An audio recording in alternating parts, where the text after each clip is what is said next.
Napanood natin lahat ang mga ipinahayag ni dating Master Sergeant Orly Gutesa sa Senado.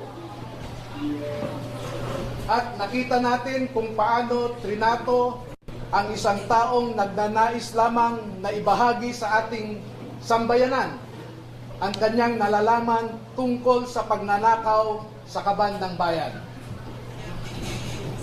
Nakita rin natin,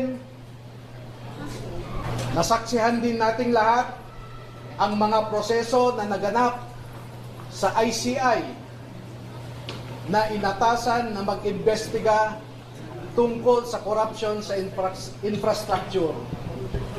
Ngunit alam nating lahat na imbes na mag-imbestiga ang ICI ay pinagtakpan ang totoong mga salarin sa pagnanakaw.